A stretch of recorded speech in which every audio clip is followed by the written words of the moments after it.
सालों तक मैंने क्रोध की अनगिनत आंधियां झेली, अपनी आत्मा तक कुर्बान कर दी, और बदले में क्या मिला?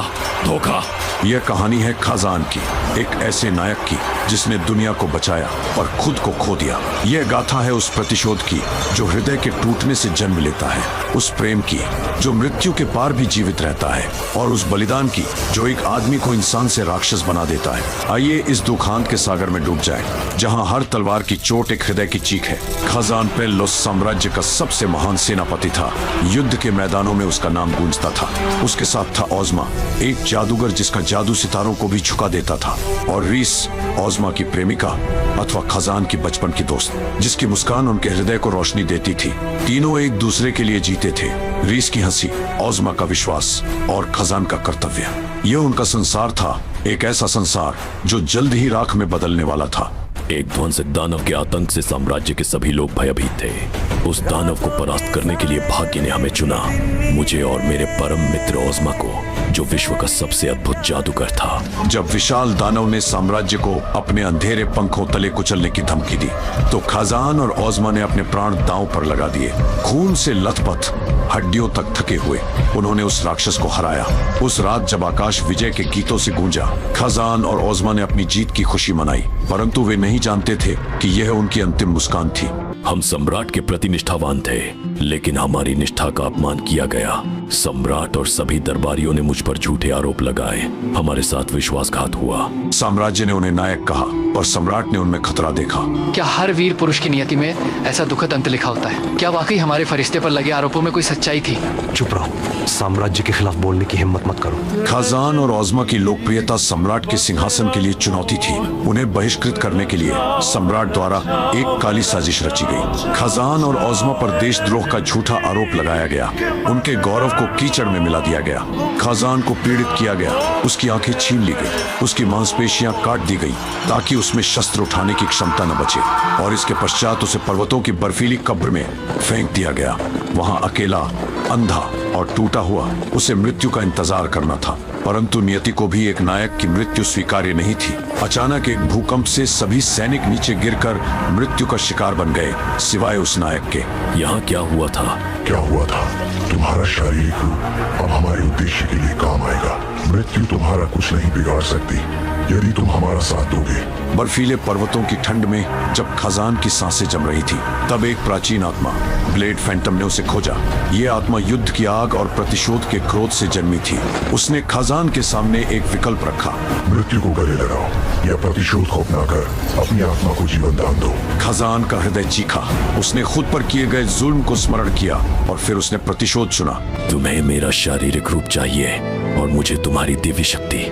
हम दोनों एक दूसरे के काम आ सकते हैं। हमारा एकमात्र लक्ष्य है जीवन और मृत्यु के चक्र को संतुलित करना, जो पृथ्वी पर फैल रहे भ्रष्टाचार के कारण बेकाबू हो गया है। फैंटम का एक विशेष उद्देश्य था। वह मृत्यु लोक के संतुलन को नियंत्रित करने आया था, जो किसी अज्ञात दुर्व्यवस्था के कारण बिगड़ रहा था। दोनों ने एक सौदा किया। खजान को अपने बदले के लिए शक्ति मिली और फैंटम को अपने उद्देश्य के लिए एक शारीरिक रूप। फैंटम खजान को मृत्यु लोक के विषय में जानकारी देता है। मृत्यु लोक के शासक देव कैरोन है और हम सब उनके दूत हैं। मनुष्य लोक में फैले भ्रष्टाचार के कारण मृत्यु लोक का संतुलन बिगड़ रहा है। हमें इसका समाधान चाहिए, अभी और इसी वक्त। हम सभी शक्तिशाली योद्धाओं की आत्माएं हैं। उनकी आज्ञा का पालन करने के लिए हमें एक शारीरिक स्वरूप की आवश्यकता थी।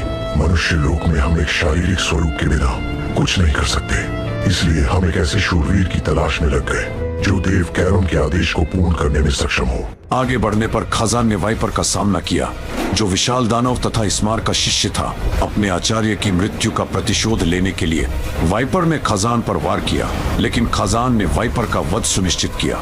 मेरा आत्मसम्मान, मेरी उपाधि, सब कुछ मुझसे छीन लिया गया। यह स्थान नर्क से भी बदतर है। मैं सम्राट को इसी जगह घसीटूंगा और उसका सिर धड़ से अलग कर दूंगा। प्रतिशोध की भावना से प्रेरित होकर खजान आगे बढ़ता है और उसकी मुलाकात एक महान योद्धा से होती है, जो अपनी करुणा और बल से गरीबों की रक्षा करती है। वोल्बाइनो नामक इस राक्षस से लड़कर खजान ने उस योद्धा की जान बचाई। उस योद्धा का नाम एलामाइन था। एलामाइन के मन में उस नायक के प्रति गहरी श्रद्धा थी, जिसने उन्हें विशाल दानव के भीषण प्रकोप से मुक्ति दिलाई। वह खजान को एक सच्चा नायक मानती थी, किंतु खजान के लिए नायक शब्द का अभिशाप बन चुका था। खजान के अंदर का नायक उसी दिन मर चुका था जब साम्राज्य ने उसे गद्दार घोषित किया। मेरी जान बचाने के लिए आपका शुक्रिया। मैं सदा आपकी एहसानमंद रहूंगी। आगे का मार्ग बहुत कठिन होने वाला है। मुझे अपनी मार्गदर्शिका बनने की अनुमति दीजिए।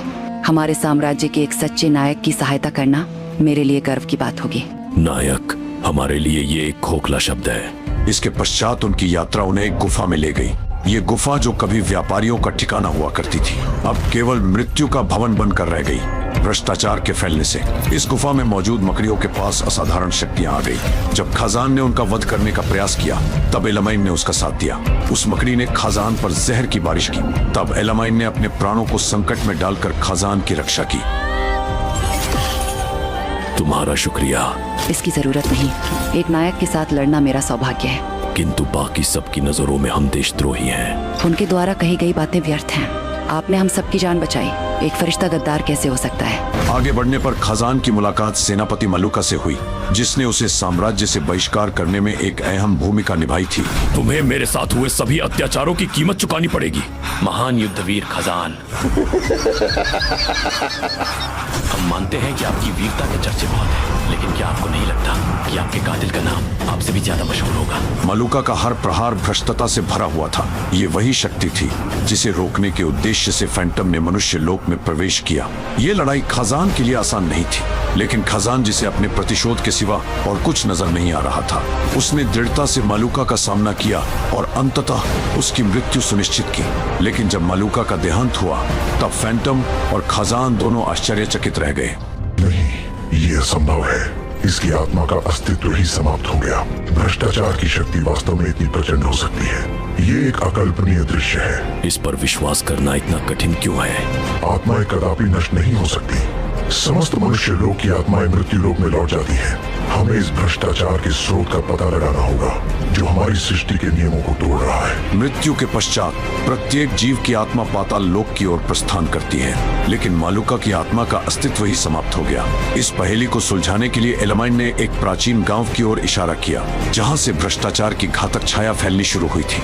फैंटम के आदेश पर खाजान ने उस गांव में कदम रखा। गांव की सीमा में प्रवेश करते ही भ्रष्टाचार की शक्ति ने एलामाइन की मासूमियत को निगल लिया, जैसे काल रात्रि ने अमृत को विष बना दिया हो। खाजान ने उसे बचाने के लिए हर संभव प्रयास किया, लेकिन एलामाइन की आत्मा भ्रष्टाचार के सागर में समा गई। विवश होकर उसने एलामाइन पर वार किया, लेकिन तभी भ्रष्टाचार का तूफान एलामाइन को अपनी ओर खींचने लगा। खाजान ने उसे बचाने की कोशिश की, लेकिन इस शक्ति ने उसके तन और मन पर पूरी तरह से कब्जा कर लिया और वह जमीन पर गिर पड़ी। अपराध बोध की आग में जलते हुए खाजान उसकी यह दशा देखकर खुद को दोषी ठहराने लगा।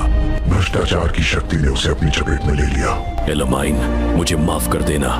नश्वर, मैं तुम्हारी पीड़ा महसूस कर सकता हूँ। वह एक पवित्र आत्मा थी जो अपनों की रक्षा के लिए अपना सब कुछ न्योछावर करने को तैयार थी।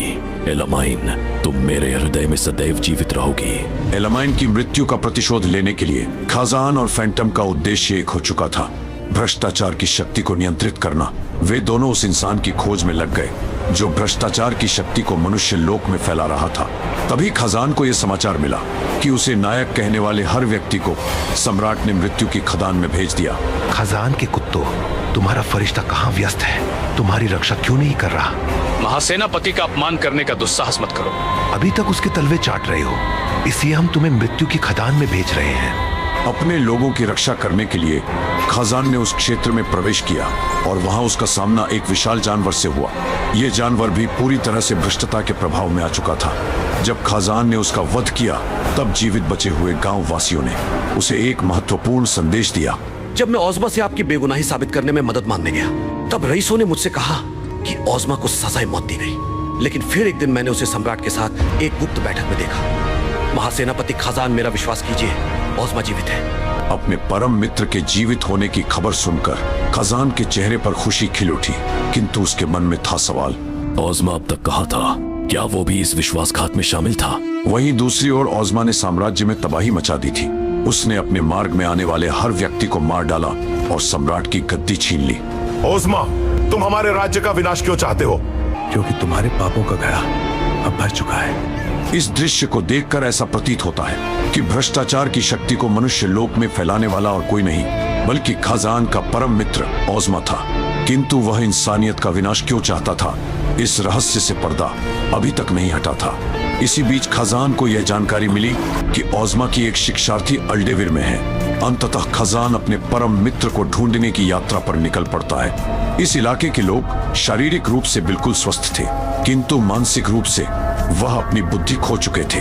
भ्रष्टाचार की शक्ति ने उनके मन पर पूरी तरह से कब्जा कर लिया था और वह खून के प्यासे बन चुके थे।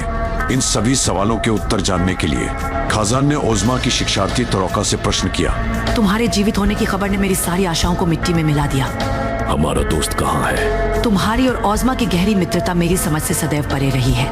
वह हर घड़ी तुम्हारी प्रशंसा करता था। घिन आती थी मुझे जब मैं उसके साथ हूँ, तो उसे तुम्हारी क्या जरूरत। जिस व्यक्ति से खजान अपने सवालों के उत्तर मांगने निकला था वह स्वयं भ्रष्टाचारी बन चुकी थी। मजबूरन खजान को उसका वध करना पड़ा।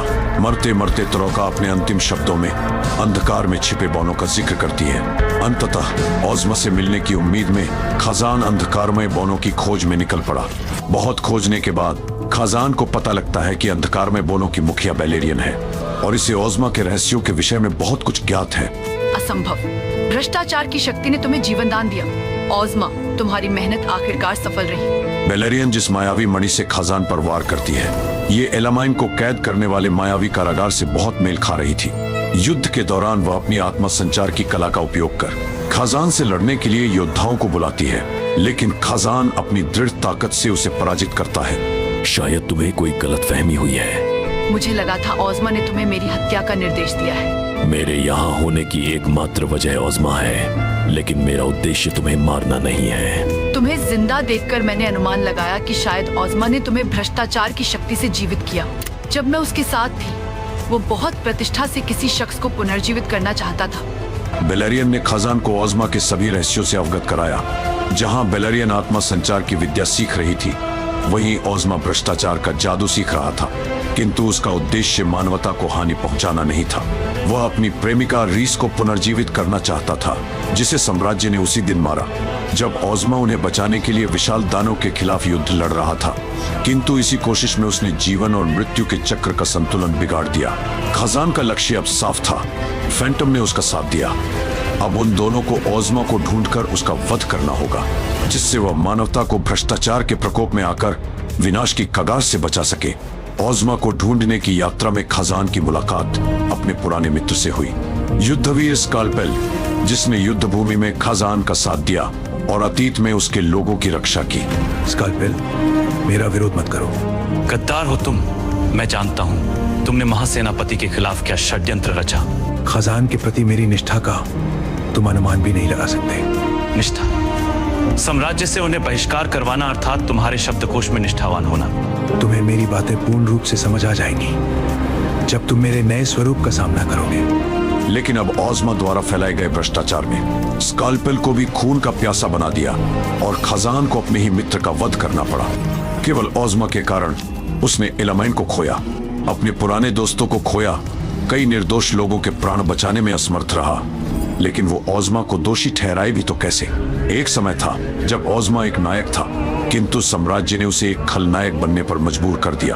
आखिरकार भ्रष्टाचार की स्रोत का पर्दाफाश हुआ। इस शक्ति का एक स्वामी है जो इच्छानुसार इसे नियंत्रित करता है। कौन है वो फैंटम?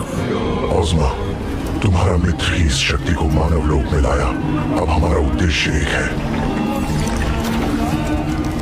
आगे बढ़ने पर खजान एक शाही रंगमंच में पहुंचा, जहां स्कालपेल की प्रेमिका राजकुमारी इलायना का वास था।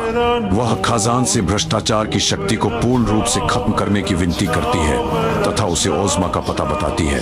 खजान राजकुमारी द्वारा बताए गए शाही महल की ओर निकल पड़ा। इस यात्रा में उसने एक बार फिर विशाल दानव का सामना किया। अतीत में खजान और ओज़मा ने मिलकर उस दानव का वध किया था।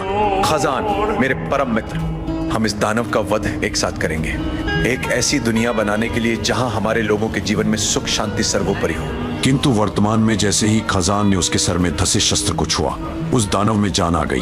खजान को यह देखकर बिल्कुल आश्चर्य नहीं हुआ कि ओज़मा ने इस दानव को भी पुनर्जीवित किया, क्योंकि अतीत में यही दानव था जिसके प्रकोप से उसने मानवता की रक्षा की। लेकिन उसी मानवता ने ओज़मा से उसकी दुनिया छीन ली। खजान एक बार फिर उस विशाल दानव का सामना करता है। दोनों के बीच एक भीषण युद्ध हुआ और अंततः खजान ने विजय हासिल की। ओज़मा, हमने एक साथ इस दानव का वध किया था। कहाँ चला गया वो पल? कहाँ चली गई हमारी मित्रता? वे दोनों फिर ओज़मा की तलाश में निकल पड़े और इसी खोज के दौरान इस बार उनकी मुलाकात ओज़मा की मृत प्रेमिका रीस से हुई। खजान, मेरे अजीज दोस्त। नहीं रीस, यह संभव है।